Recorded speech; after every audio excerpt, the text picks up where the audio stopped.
Muito boa tarde, sejam bem-vindos a mais um episódio do nosso consultório. Hoje vamos mergulhar em temas que nos tocam de diferentes formas, da ciência à emoção. E começamos esta edição com a doutora Milena Liorsi, médica de cirurgia geral, que nos ajuda a compreender a fístula perianal, uma condição proctológica pouco conhecida, mas que causa dor e desconforto a muitos adultos jovens, especialmente homens. Recebemos o escritor Pedro Chagas Freitas para falar do seu mais recente livro, O Hospital de Alfaces, uma história de amor entre 3 gerações que nos faz refletir sobre a vida, a perda e também o poder transformador do amor. E fechamos com o Dr. Gil Faria, cirurgião especialista em obesidade e metabolismo, para discutir o papel da cirurgia no tratamento da obesidade, uma doença crónica que afeta milhões, que tratada de forma adequada pode de facto devolver qualidade e esperança de vida a quem sofre então com a obesidade. E vamos aqui desmistificar muitos mitos associados à cirurgia, precisamente para a obesidade. Tudo isto agora aqui no programa Consultório.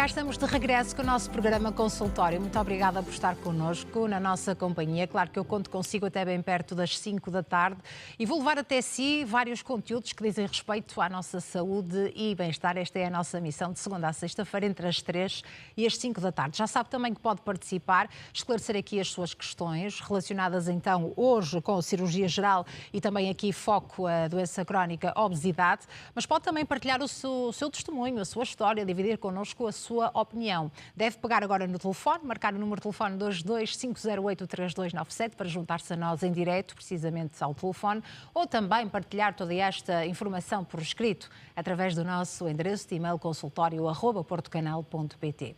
Começamos por compreender o que é fístula perianal, uma condição proctológica, como disse, pouco conhecida, mas que pode causar muita dor e muito desconforto a muitos adultos e por isso merece todo o destaque aqui no nosso consultório. É a nossa convidada, a doutora Milena Liorsi, médica de cirurgia geral com especialização em coloproctologia, a quem agradeço muito por juntar-se a nós. Obrigada, Sra. Doutora. Muito obrigada pelo convite. Muito obrigada, é sempre um gosto recebê-la. E deixe-me dizer-lhe que este tema foi uma sugestão de uma telespectadora que nos enviou então esta abordagem e gostaria de ver o assunto precisamente a ser discutido aqui no nosso consultório. O que é uma fístula perianal?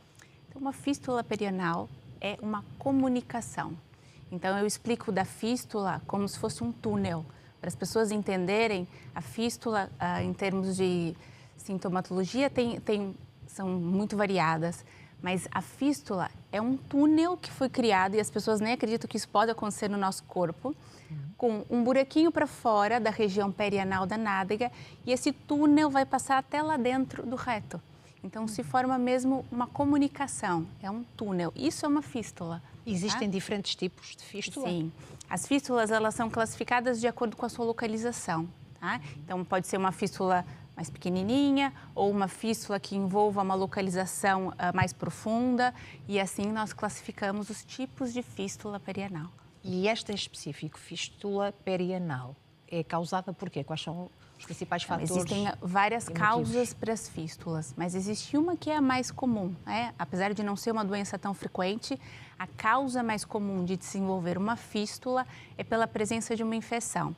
Então, inicialmente tem uma bactéria, entra naquela região perianal e desenvolve-se um abscesso, que é uma bolinha de pus, e causa, de fato, na fase aguda, causa muito desconforto e muita dor. E às vezes a pessoa sente até aquela zona perianal inchada e, de repente, aquilo pode até estourar, tá? Abre e drena pus. Isso é um abscesso, tá? Essa é a causa mais comum do desenvolvimento de uma fístula. Nem todo abscesso vai causar fístula, tá? Em torno de 20% dos abscessos perianais podem desenvolver uma fístula. E aí, o abscesso é drenado, mas fica só aquele túnel. Então, o túnel é essa comunicação crônica que a gente chama de fístula. E esta infecção que pode levar a esta fístula é uma infecção do que tipo? Uma infecção urinária, bacteriana. Bacteriana. É bacteriana, tá? Existem algumas pessoas que têm mais predisposição, até porque essa infecção ela inicia-se nas glândulas anais, tá? Que todos nós temos, mas algumas pessoas têm mais predisposição a ter essa infecção. Enfim, tem outras questões, por exemplo, pessoas que têm fissuras podem ter uma abertura e aí a bactéria entra. Ou então, questões de má higiene também está associado, ou excesso de limpeza também está associado, porque você acaba levando a bactéria a esse local e desenvolvendo a infecção. Uma infecção urinária pode levar a uma fístula deste género ou não é tão comum? Não é tão comum. Tá? A infecção urinária já não. Normalmente atinge mais os adultos jovens? É mais frequente em adultos jovens, sim. Tá? Existem outras causas associadas também, como, por exemplo, doenças inflamatórias intestinais, que também atingem os jovens. Claro. Então, essa causa do abscesso é a causa mais comum, mas quando existe uma fístula, tem que se investigar se não tem outras causas também associadas. E normalmente o que é que os pacientes relatam na sua consulta, Sra. Doutora? Então, quais são os sintomas, não é? Do que eles se queixam? E é interessante porque poucas pessoas conhecem a fístula. Não é uma doença que todo mundo sabe, como, por exemplo, hemorroidas, que é muito mais frequente. A fístula, o que a pessoa sente, às vezes, é uma borbulha. Não é nada. Às vezes, ela acha que tem ali uma borbulha que nunca cicatriza. E essa borbulha drena um bocadinho de sangue, um bocadinho de pus, e é algo, muitas vezes, que já está há meses. Às vezes, ela nem lembra que teve aquele abscesso há muitos meses atrás e que drenou pus e foi uma situação. Mas ficou aqui assim uma borbulha. E essa borbulha leva a incômodo, é uma dor, às vezes é um desconforto, algo constante. Esse é o sintoma mais frequente. E é nesse momento que normalmente procuram ajuda especializada. Quando causa essa dor e esse desconforto. E ele percebe que aquela borbulha não vai desaparecer, né? A pessoa até espera um bocadinho para ver se desaparece, ela não desaparece. E aí ela tem que procurar ajuda, porque começa de fato a prejudicar a sua qualidade de vida. Começa a sair secreção, pode sujar a cueca e trazer de fato muito desconforto. Claro. Sra. Doutora, com tanta experiência, é fácil fazer este diagnóstico quando observa ou ainda assim precisa de algum exame ou alguma análise específica? Assim, claro que para mim, que sou da área e dentro da especialidade, eu vejo muito, então a gente sabe, quando faz o exame clínico, a gente já faz o diagnóstico. Mas, às vezes, não é tão óbvio ser uma fístula. E nós sempre pedimos, sim, exames complementares, porque, como eu falei, por fora a gente só enxerga a borbulha. E o problema, ele está mais para dentro. Então, para se perceber mesmo por dentro de toda a parte da musculatura, até lá dentro do reto, normalmente nós pedimos um exame de imagem, que pode ser tanto uma ressonância ou então uma ecografia transanal. Existem exames específicos para perceber a comunicação, porque a gente tem que perceber de onde vai até aonde chega, né? Então, precisa de algum exame de imagem, sim. No fundo, os resultados deste exame de imagem só vão confirmar a sua suspeita, não é? Claro, exatamente. Isso vai ajudar ou diferenciar o tipo de tratamento? Sim, então por isso que é muito importante.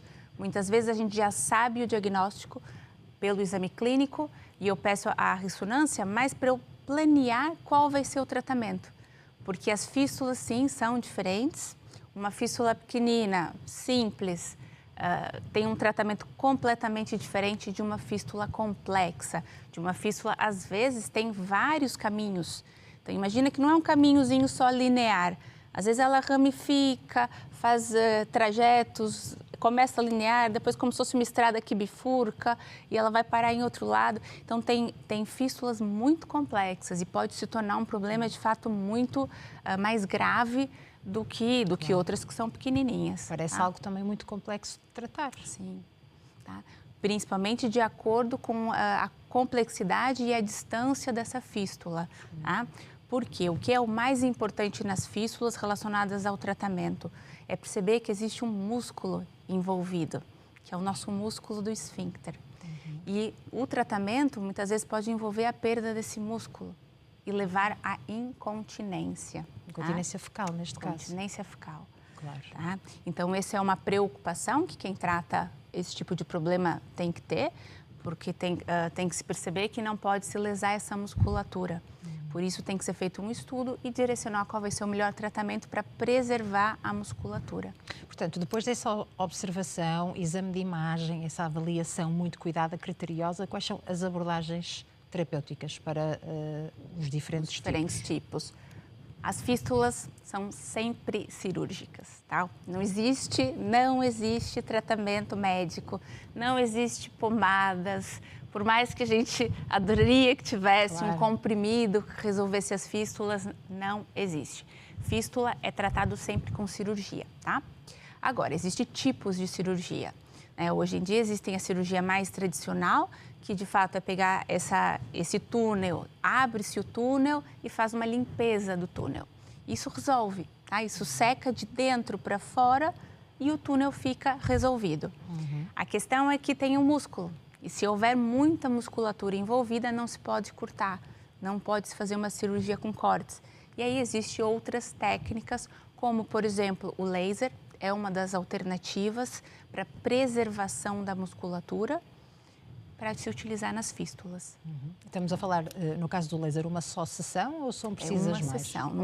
Não é por sessão de laser, é a cirurgia que utiliza o laser. Então, a cirurgia tem o objetivo de tratar e curar em um procedimento. Pode ser necessário mais do que um, às vezes pode acontecer, tá? Por ser muito complexo e às vezes pode não ficar resolvido em um procedimento, ser necessário outro, mas essa preservação do músculo tem que ser sempre observada. E ainda bem que falou na questão dos cremes e das pomadas, porque pode haver muita essa tendência, quando as pessoas detectam a tal borbulha, ir à farmácia e perguntar se podem de facto aplicar alguma coisa. Neste caso, ajuda a procurar o conselho de um especialista o mais cedo possível? O mais cedo possível, porque a verdade é que as pomadas não vão ajudar em nada e às vezes podem até piorar. Podem até piorar. Dependendo de pomadas com corticoide, as pomadas elas podem até obstruir esse orifício e levar a uma nova infecção por dentro.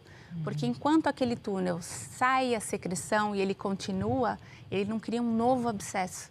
E pode acontecer novos abscessos e o túnel ficar ainda maior. Claro, então, portanto, procurar ajuda o mais cedo possível. O mais cedo possível. Mesmo que não seja, pelo menos a questão fica esclarecida. E tem ainda uma esclarecida. questão que é muito importante, que as pessoas, às vezes, mesmo quando já sabem que tem a fístula, e tem muito medo da cirurgia e relutam para operar, não se deve conviver com uma fístula. Porque existe a associação de cancro por fístulas de longa data. Não quer dizer que logo que a pessoa descobre vai ter um cancro, mas conviver com uma infecção crônica está associada a desenvolvimento de cancro. Portanto, aqui a indicação é para tratar logo. Tem que se tratar. Não é um processo que eu posso... não, eu quero conviver com isso, pois não quero fazer uma cirurgia. Não, essa opção não é muito válida. Claro, tem que haver uma abordagem mais sensível. E que cancro estamos a falar? Cancro do reto? É um cancro do... Na verdade, o cancro aparece não é no reto, ele é mesmo na borda do ânus. É o cancro de canal anal. Tá? Então, ele pode desenvolver um cancro no próprio canal anal. Pouco abordado também, não é? Muito pouco abordada essa situação também. Falamos tanto de cancro e nunca falamos do cancro do canal anal. Muito do reto, do cólon, que se fala muito, claro, é mais frequente. E às vezes até o canal anal fica esquecido, até pela colonoscopia o aparelho passa e ali não se vê, né?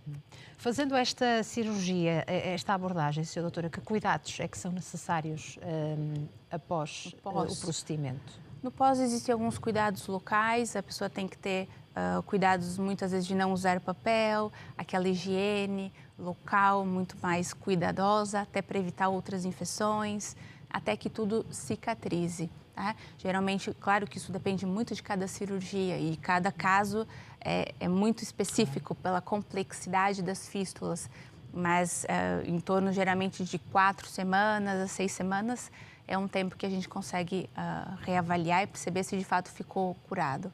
E mesmo cumprindo tudo aquilo que o médico indica, há o risco de recidiva? Pode voltar a acontecer? Pode. Isso é uma situação muito complicada das fístulas, porque pode tanto voltar a acontecer, como algumas técnicas, e essas técnicas que preservam a musculatura, elas não são 100% resolutivas. Mas é algo que nós temos que pensar em oferecer alguma coisa que pode não ser 100%, mas que, por um lado, vai evitar uma complicação tão grave como é a incontinência fecal. Não é? Claro. Então, a pessoa, às vezes, pode precisar de mais do que uma intervenção. Isso pode acontecer. Portanto, procurar ajuda é essencial. Já aqui falamos tantas vezes que por tratar-se de uma zona tão íntima, as pessoas às vezes têm tabu em procurar a ajuda de um médico, não é? Mas, de facto, poderia-se evitar algo pior, muito pior. Aliás, estamos aqui precisamente a falar de cancro. O que é que podemos fazer para prevenir o aparecimento de uma fístula? Por mais que exista essa questão genética, e aí a gente não tem muito o que fazer, mas sim, na verdade, todas as doenças da região perianal, e principalmente essa que está envolvendo uma infecção inicial, os nossos cuidados diários são fundamentais para essa prevenção. Como, por exemplo, manter um trânsito intestinal bem regulado, não deixar as fezes muito duras, porque elas podem fazer fissuras, isso também ser uma das causas. Não usar o papel higiênico, como às vezes eu falo nas hemorroidas, também serve aqui, né? Tentar sempre lavar, manter um cuidado especial dessa região e não menosprezar, não é? Claro. E isso é a prevenção. Não desvalorizar qualquer queixa. Exatamente. Mas acontece muitas pessoas, se calhar não a maioria, não é? Irem à casa de banho quando estão fora da sua casa e, portanto, não há forma de lavar. Existe o papel higiênico umedecido, por exemplo. É uma indicação? Ele é uma indicação relativa, tá? Muitas vezes ele pode ser menos agressivo do que um papel seco, tá? Mas ele também pode causar irritação. Então, ele não é a indicação ideal se a pessoa, pronto, porventura não estiver em casa, mas o ideal é quando chegar a casa lavar. E ao primeiro sintoma, portanto, tentar procurar ajuda, ver se passa, se persistir, procurar essa ajuda. E não achar que é uma borbulha, não é? Exatamente. E também não ter vergonha. E não ter vergonha, porque é uma zona do corpo e é um problema que as pessoas têm que resolver também. Sem dúvida. Muito obrigada, Sra. Doutora, por estar connosco a falar então deste tema que foi sugerido precisamente por uma telespectadora. Vamos agora abrir as portas do nosso consultório às suas questões relacionadas então com fístula perianal ou também questões relacionadas com a cirurgia geral. Connosco continua a doutora Milena Liorsi, médica de cirurgia geral com especialização em coloproctologia. Já sabe que pode juntar-se a nós por telefone através do número 22-508-3297, colocar aqui em direto a sua questão, partilhar também a sua história, o seu testemunho, pode também partilhar connosco a sua opinião e partilhar toda esta informação por escrito através do nosso endereço de e-mail consultório@portocanal.pt. Às vezes é bem mais fácil escrever. Junte-se a nós, vamos fazer um curtíssimo intervalo. Estamos consigo de regresso daqui a alguns minutinhos. Até já.